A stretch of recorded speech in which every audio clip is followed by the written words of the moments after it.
Sometimes, evil doesn't wear a mask. Sometimes it hides behind a screen.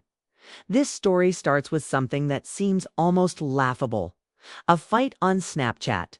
Just words, right? But those words would lead to bullets, blood, and a tragedy that no one saw coming.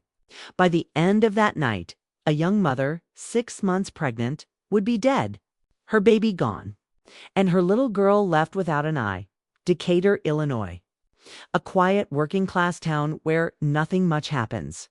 People go to work, go home, and mind their business. And on one cool evening in 2023, a 20-year-old woman named Niah Thomas was doing exactly that, spending time with her kids. Sitting peacefully in her boyfriend's living room, she was 26 weeks pregnant. Glowing, planning names for her baby girl. Her friends say she was always smiling, always singing. A forklift operator who loved her kids more than anything. But just a few streets away, anger was brewing. Two brothers, Matavius and Materian Anderson, were fuming after an argument online. The fight started on Snapchat. No fists, no face-to-face shouting, just messages, emojis, maybe a few threats. Something stupid. But when pride and ego mix with anger, stupid becomes dangerous. So what were they fighting about? Reports say it was a dispute with someone inside the house. Niah was visiting her boyfriend's friend.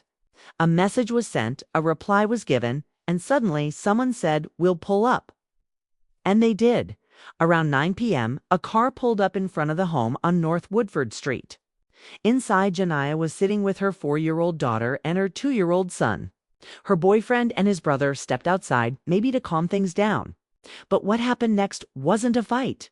It was an ambush. Multiple shots fired, bullets ripped through the walls, through the couch, through the lives inside that home. Niah grabbed her daughter and dropped to the floor. Motherly instinct kicking in, but it wasn't enough. One bullet struck the little girl in the face, destroying her right eye. Another bullet hit Niah. She was gone before anyone could reach her. And the baby inside her, Brielle Thomas, died with her. All of it. Because of a Snapchat argument.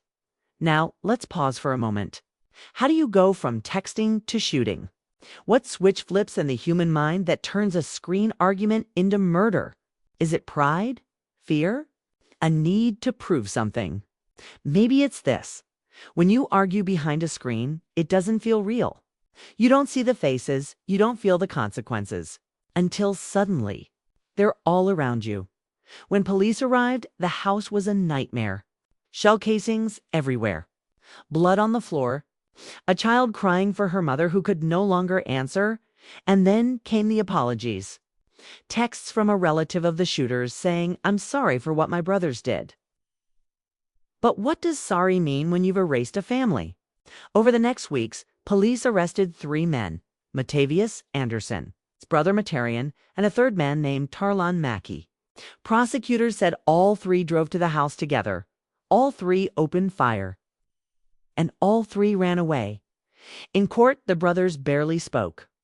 Materian, the older one, was found guilty of murder. 40 years in prison. Mackey, the third man, cut a deal, 10 years for burglary. But Matavius, the one prosecutors said actually pulled the trigger. His story ended differently. He was supposed to face 9 charges, including murder and aggravated battery.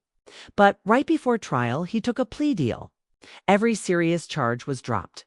He pleaded guilty to one thing: residential burglary. 15 years in prison. 15 years. For a woman, her unborn baby, and a maimed child. Justice. Or just another failure in a system that doesn't know how to value a life lost to recklessness? The courtroom fell silent when the sentence was read. Niah's family cried quietly, holding each other. Her cousin later said she didn't take pride in anything more than being a mother. And that's what cuts the deepest. She died doing the one thing she loved most, protecting her child. As for the little girl, she survived. She's learning to live without her right eye, growing up in a world where one online fight took everything from her. When she's older, she'll ask what happened, and someone will have to tell her that her mother died because people couldn't control their anger. Through a phone screen. So, what do we learn here? That rage doesn't need a weapon. It just needs wi-fee. Every day. People argue online, insult, threaten, flex. Most of them never meet.